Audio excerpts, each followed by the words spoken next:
Hello, ladies and gentlemen, and welcome to another episode of the Daily Friend Show. I'm your host, Lorimer, and today I'm joined by Gabriel Crouse. Gabriel, how are you today? Very well, Nick. How's it? Do you feel youthful and after Youth Day? Not especially. I do feel like I was confronted by a lot more reasons to be grumpy about the fact that most people my age and younger don't have a job. But I did also get the chance to walk in the park, which is a great relief to me. Well, that's always good. Rejuvenation. And same question to you, because of course we are joined by Sara. Sara, do you feel more youthful after Youth Day? It would take a lot of Youth Day to make me feel more youthful, but the aloes at Emmerich Dam were wonderful. So those who are watching the show on YouTube may notice that my camera is a bit fuzzy. I'm not sure of the reason for that. I will be trying to fix it. But that I'm slightly less fuzzy, and I finally have caved to social pressure and trimmed my beard, which is giving me very mixed feelings. But anyway, let us start with our first exciting and explosive story of today. And that is, of course, comments by the person the media loves to hate, Miss Helen Zille, who has attacked the EFF for hosting a Youth Day rally. And this is a quote from her, I think it was on Twitter. "We all know that Lorimer does not want an October election. The IEC has said the only reason for postponing the election would be if rampant COVID-19 runs out of control. So Julius holds super spreader rallies as he did today. This is a transparent strategy to postpone elections." So that's quite an explosive claim. Gabriel, your thoughts? Yeah, I think it's worth just always remembering that postponing an election by a couple of months, not in itself a big deal, but this is not the call. If the elections are postponed, the push will be to postpone them until 2024. This has been a long-standing item on the agenda of the ANC and its sort of ex officio youth league, the EFF. That is why this matters so much. I think that it is clearly the case the EFF was in favor of the most brutal, hard form of lockdown that could be imaginable. And now that it suits it, it seems to be flying in the face of that. Just a few background notes about the state of coronavirus in the country. Based on the best available data a month ago, it seemed like so many South Africans had already been infected and recovered from COVID-19 that despite the lack of vaccinations, the third wave was likely to be less extreme than the first or second in terms of deaths and hospitalizations. Now, generally, the pattern is following that prediction in the sense that the ratio of cases, so there's still lots of cases, but the ratio of cases to severe illness and death is much lower this time than it was in the same period of the wave in the last two times. The exception that we flagged, particularly through a report that was done through the Center for Risk Analysis, was in Gauteng and in other parts of the country where the bourgeoisie, the wealthy people with the capacity to protect themselves from infection throughout the last year by having white-collar jobs where they can work from home, living in perhaps in old-age homes that are relatively well isolated, that they would still be at serious risk because there is no antecedent herd protection coming out of previous infection in those regions. Insofar as we are seeing serious illness and death, it does seem to be coming from exactly those sources. And so it's worth reiterating the kinds of cautions that people are probably sick of hearing. That if you're lucky enough to be in one of those communities where most people haven't yet been infected, then that means you're unlucky enough to be in the kind of position where your chances of infection, if you are going to parties and hanging out without much social distancing, are very high. In my own circle, 12 people have been infected in the last week and in the last 2 weeks, and all really from two events. So that were sort of parties that people attended. So it is worth being very careful. And that's all I'll really say. Right. So you did avoid answering my question though about what you thought of Helen's comments. No, I started by saying I think it's right to note that the EFF has played the hypocrite here. That it's called for harsh lockdown, and now it's calling for party rallies at a time where that seems to be imprudent, and at a time that seems to serve an agenda of not just postponing the election by a couple of months, but in fact by a few years. Yes. So. Yeah, sorry. Let me get your thoughts first. Well, I have to give Helen credit for sort of coming out of the starting blocks and saying about the EFF what most of us would have said about the EFF if we had that sort of clout. And because, I mean, my impression is that of late there's been more and more statements that reveal hypocrisy, and I would go with it's not just the push to push out the elections to 2024. I think that's definitely been on the agenda. But it's also the fact that it seems VBS is closing in a little bit more. Floyd Shivamba's brother Brian has admitted essentially handing money over to them that they didn't earn from VBS, full stop. So I think they partly they're trying to distract, but they're contradicting themselves by having both this event yesterday and sort of gatherings at schools they declare racist, or they want to march on the health, the Medicines Approval Authority, because we haven't got enough vaccinations and we haven't got them soon enough. In the circumstances, it is particularly childish, and no doubt Julius or Floyd will sort of respond in kind with knobs on, but it's a fun way of doing it. Let's put it this way.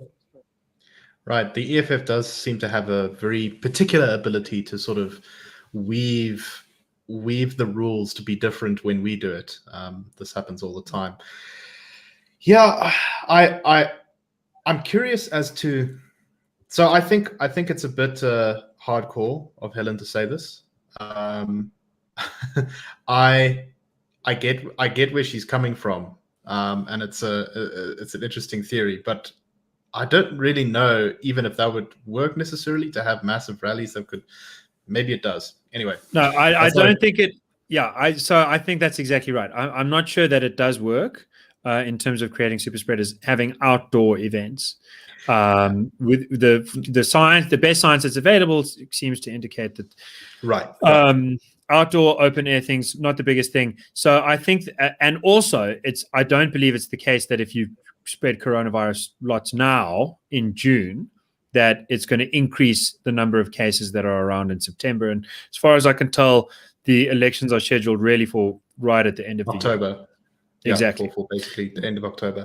So I think this speaks more to the intent than the effect. Yes, and that's where one can disambiguate, because other people might want to have rallies where they really are not intending to spread coronavirus at all, and it's crazy to think they are. Now, maybe it's a little bit of a stretch to suppose that they're trying to spread coronavirus here, but there's just a pattern and practice that supports the position somewhat. Yeah. So I would say I would definitely not put it beyond the moral sensibilities of the EFF to pull something like that. I do think that they have a very disposable attitude towards some of their supporters, in that they don't necessarily care that much about their well-being so long as the revolution is advanced. I think, sorry, if I can just say that I think one of the problems for the EFF and for the wanting the extension is that if they could have local elections with provincial and national, they would hope to do better, because they do not run a single municipality or district. I mean, right. So this is a question. Yeah. This is a question I actually wanted to ask you guys. Is this good? Is postponing the election good politics for the EFF? Because one could make the argument that it is, but one could also make the argument that it's going to hurt them, because ANC voters tend to come out less on municipal elections, and that as a proportion of the vote, the EFF will actually possibly do better. I'm not sure which way it would swing, but that is one theory. So if one views this as a political party strategy, it's a little bit ambiguous. But if one views the EFF now solely as an internal ANC pressure group, then it seems to make a lot more sense to me. So, Gabriel, what are your thoughts on that? Do you think the EFF is doing this for their own electoral reasons, or do you think this is part of some bigger power play within the internal politics of the ANC? I think the EFF has become far more interested in the internal politics of the ANC over the last since Zuma was gone, basically. Right. So that's exactly it. The EFF's return back into the fold in any kind of official capacity was impossible while Zuma was still in charge, because they had made such a song and dance about not liking him. Once he was removed, they could both cozy back up to Zuma as some kind of victim of white monopoly capital, skullduggery, or whatever it is, and start more openly bargaining with the ANC in terms of policy. And I see that the expropriation without compensation, sort of little technical differences in language in the draft amendment legislation, has become like an interesting case of the window. What's that window we call it? The Overton window. The Overton window being narrowed around a very extreme left position, so that you've got a lot of disagreement within a very, very narrow scope. So much so that now Melanie Verwoerd is arguing that the DA should come to the ANC's rescue by endorsing expropriation without compensation on the terms that the ANC is currently arguing for, rather than the terms that the EFF is arguing for. Because, you know, if the Overton window is that small, then of course the ANC seems very centrist, if that's the only frame of reference that you have. So I do think that the EFF is succeeding in this role of folding itself back into the ANC's role, as the Tea Party was to the Republican Party, as the Alexandria Ocasio-Cortez, Bernie Sanders unit is to the Democratic Party in America more generally, really as one of the wings of the party that makes the rest of the party seem, I suppose, slightly more reasonable by contrast, and also that excites the radical elements of the base. That does seem to be playing out in parliamentary discussions, and I think that if the ANC does hold on to power through the 2020s, it might very well be by recourse to folding the EFF back into it officially and putting Malema and Floyd in cabinet if they survive VBS and so on. Right. I think that this, though, is actually a tactic the ANC has used that is much older than the EFF, where they propose something that's completely wild, crazy, just out of bounds. And everyone objects and complains, and business finally decides to wake up and starts complaining about some provisions of it. And then the ANC reduces their position from 100% to 75%. And everyone goes, oh, you see, we made a huge difference.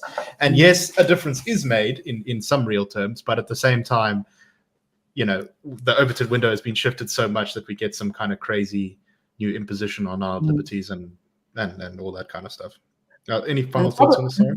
And the problem is that the ANC has done that for as long as it's been in government, more and more. And generally, the power brokers on the other side, like the business community, accept the 75% instead of opposing it altogether. So that's standard playbook stuff. Perhaps the EFF wants to sort of amalgamate back into the ANC just so that it can hide its corrupt leaders with a lot of other corrupt leaders. And they can, you know, strengthen numbers, like the herd of zebra. Strengthen numbers and sort of hide behind, you know, mingle in the crowd. Where's Waldo? Right. As long as they're outside, they're vulnerable potentially to prosecution. All right. Let us move on to our next story, and that is so. Let me put it like this.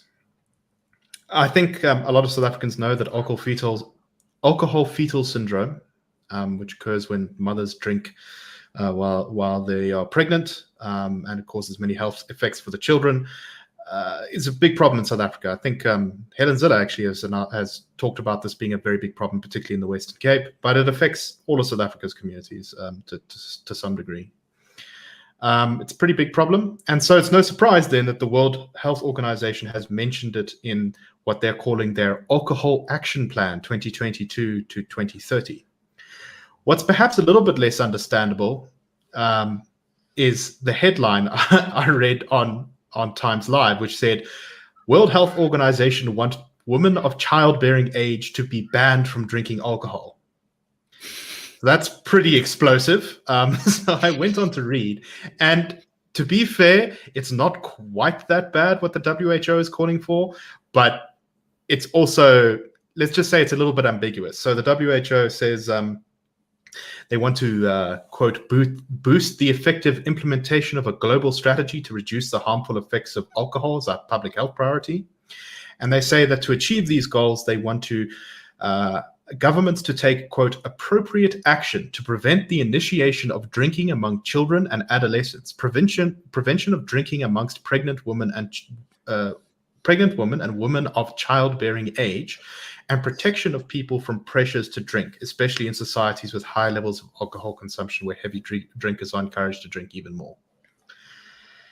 So let's break this down a bit.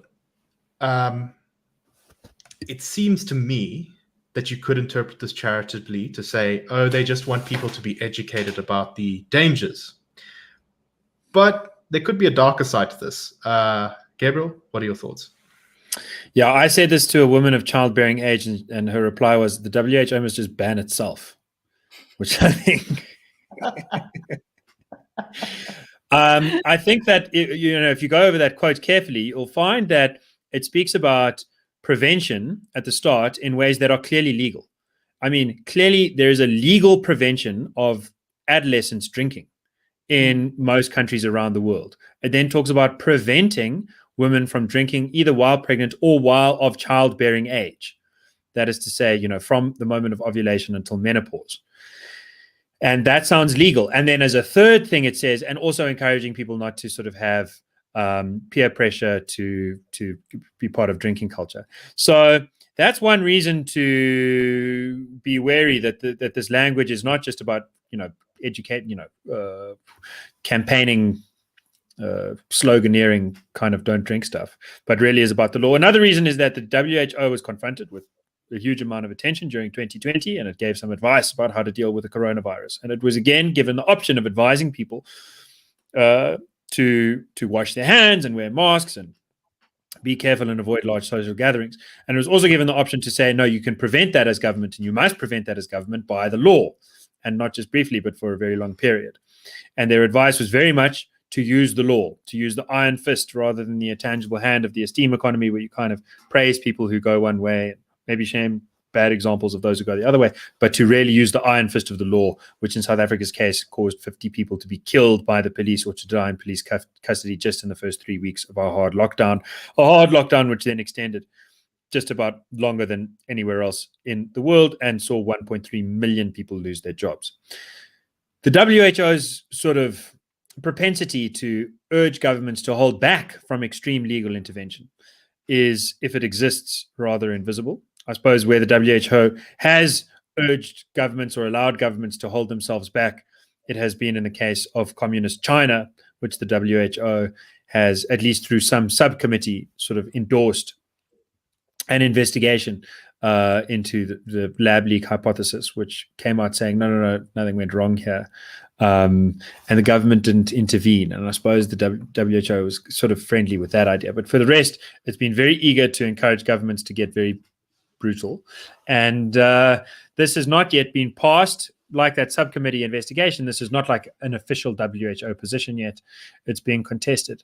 But the fact that it's even being entertained in these terms, I think, is another indication that people who want to trust in science, people who do trust in science as a method and want to trust in a global institution gathered around the medical sciences, where experts really are going to give sober and judicious advice that is unambiguous and clearly protects life, livelihoods, and liberty, are being let down by institutions that instead play fast and loose with language and seem all too eager to intervene on the pretense that those in charge know what's right and everyone else is just a stupid ant that needs to be forced into decent behavior.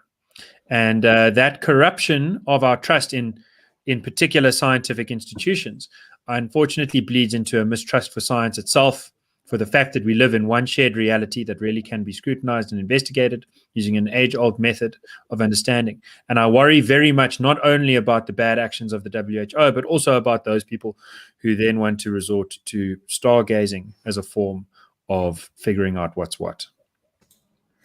So, Sarah, I suspect that some proponents of this, these actions, especially if they were legislative, might say that men shouldn't comment on this debate. That we should hear women's voices. So, Sara, it falls to you to represent all of womankind in this moment. Your thoughts on the WHO. Let's put it this way. It's been the practice in many countries to not allow kids to drink or access to drink under the age of 18. They produce their IDs or some form of ID. The idea of producing your ID from the age of 12 to 56 does strike me as it will face a rebellion in some countries. And it's just, even using the term shows us almost a level of, I don't know, stupidity or carelessness. I can't quite say what. The other thing is that we are in the coronavirus era. Fetal alcohol syndrome is a huge problem but in parts of the world, not everywhere. So there are parts of the world that do have to tackle it. So unless the WHO really had something new and different to suggest, and that is all it is, it's a recommendatory body. I just think it's made its relevance to the world system, and particularly to the contribution to science. It's for the further sort of slid down the slippery slope of irrelevance. Right. It feels a lot like that mush that so much of the UN is, that kind of doesn't really do much, but gets a bunch of money to write reports that no one reads about, restricting people's liberties. Yeah. I mean, it's a sort of problem where it's very problematic, but it's also very specific, in that it usually is common among certain groups of people in certain countries, and those countries that try to deal with it are going to continue trying to deal with it. Advice is always welcome, but as Gabriel says, essentially you really want to trust the advisors, and I'm not convinced that we trust these guys much anymore. Yeah. Right. Also, it's perfectly fine to drink when you're 21, get pregnant at 22, and then take a break from it, have the baby, do your breastfeeding, and then start drinking again. You don't have to never drink because you might. The further questions are raised by this. Like, if, for example, you find out that you're not fertile at 25, does that mean that you no longer have to present your license or whatever? I mean, I wouldn't use the word lightly, but I said. But there is a suggestion of sort of slightly idiotic misogyny in all of this. Yeah. No, it's very odd. Anyway, I'm glad that beyond the halls of esteem, the WHO doesn't have much power over our lives, and that's probably a very good thing. Right. So for our last topic today, we don't have as much time to talk about it as we want, but it's probably worth going over. I think we may have mentioned it briefly a couple of weeks ago on the show.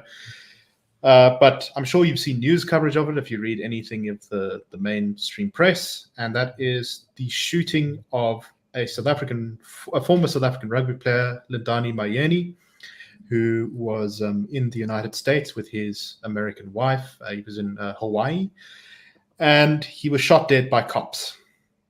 Now, this didn't provoke the huge reactions that some other shootings have provoked in the US, but his widow says that he was shot for racial profiling reasons, and that the police treated him differently because he was a black man, and that his shooting was unjustified. The police have said that he tried to attack them, and they were completely justified in shooting him. So now the wife's legal team have managed to they've taken the Honolulu Police Department, because I think that's where it was, to court to have this declared as an unlawful arrest in a civil suit after the department decided not to intervene, and they managed to get footage of the incident from a doorbell camera and from police body cameras released to the public. So you can go watch that on YouTube, and we put a link to it here so you can get a look for yourself. But I keep starting with Gabriel here today, but I'm going to do it again because he's the one who brought this to our attention. Gabriel, difficult to cover in a short amount of time, but what should we take away from this? Is this the crime that the defense or that Mayeni's wife says it is? I think the strongest argument is from that point of view is that the police did not identify themselves by shouting out police when they first arrived on the scene. And Myeni did ask, who are you? Who are you? He asked that sort of while going towards a person who was shining a light and had a gun and was telling him, get down on the ground, get down on the ground. And he, instead of getting down, sort of comes at the guy and starts a physical assault. He says, who are you? The police say, taser him, taser him. He gets tasered. He fights off the tasers. Then a shot is fired. He manages to knock out. Then you hear FU coming from Myeni, it sounds like. Then he knocks one of the police down onto the ground and is beating him down when the other two police officers, well, one of them opens fire and shoots Myeni dead. So it's clear that he is attacking the police officer. It's clear that he's been doing so, and that it's not unreasonable to suppose that if he manages to completely overpower the police officer, he might take his firearm. And that's the sort of standard of lethal force application that American police apply.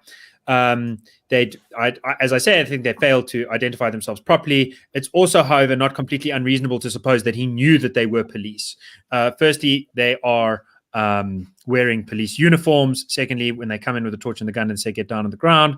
Thirdly, the bell camera footage and audio that comes from earlier shows Myeni entering the house and sort of these two sort of, I don't know, Asian American people. The wife's English doesn't sound completely great, or she has an accent. Her English is fine, but she has an accent. That's not American. Anyway, they call the police, and it seems pretty clear from the footage that he sees her calling the police, that he sort of says, I'm sorry, and leaves the house and then comes back in and says, can I see your phone? I know you guys. They say, we don't know you. And she's crying and telling 911, there's this guy in the house and he's coming at us and please come quickly because he's here. So he would know that the police are arriving on the scene when people then do come with guns and tell him to get down. It's hard to understand why he runs at them and then tries to physically overpower them. It's a very difficult thing to watch. I think it's worth watching. I think that everyone in this situation acted in a way that one would consider suboptimal. But I think in terms of the legal challenge of the police sort of committing culpable homicide or something like that, I think that's going to be a hard case to make without any more evidence. And the thought that this is that the police acted in the way that they did because he's black is really not supported by what we see on the footage.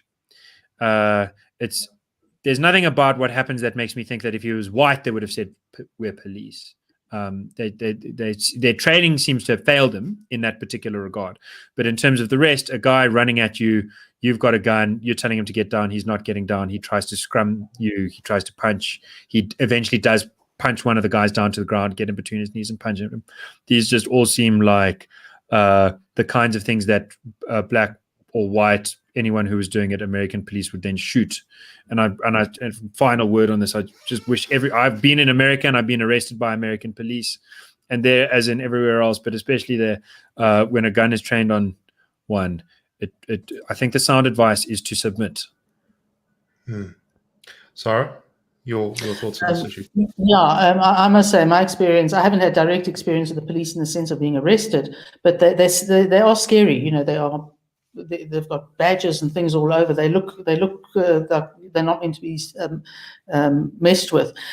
The thing that really sort of surprised me, other than the fact that this video casts a lot of doubt on all sorts of things, is the fact that it's been touted by the legal representative of Myeni's wife as being contrary to the official version, which the police were very hush-hush about.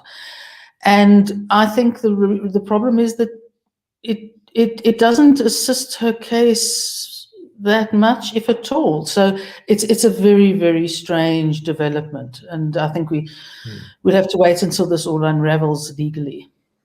Right. I must say, so I encourage those who are interested in the story to go watch the video. Everyone behaves quite weirdly. it is strange, and there's lots of kind of moments where you sort of think to yourself, why did this happen? At least that was what I thought when I watched it. But yeah, have a look for yourself, and as always, we'll wait to see what proceedings uncover. But it's certainly not clear based on that, I think, necessarily what exactly should have happened. Yeah, it's also just the last strange thing to mention is just the person who calls 911. She's hyper emotional and very intense, and it's hard for her to communicate with anyone else. It's kind of worrying. It's hard to put oneself in anyone else's shoes in that kind of situation, but it does seem like if only everyone understood the situation a little bit better, no one would have died that night. Yeah, definitely. Anyway, on that somber note, it is time for us to close. We will see you next week for the Daily Print Show, and have a wonderful weekend. Please support the IRR.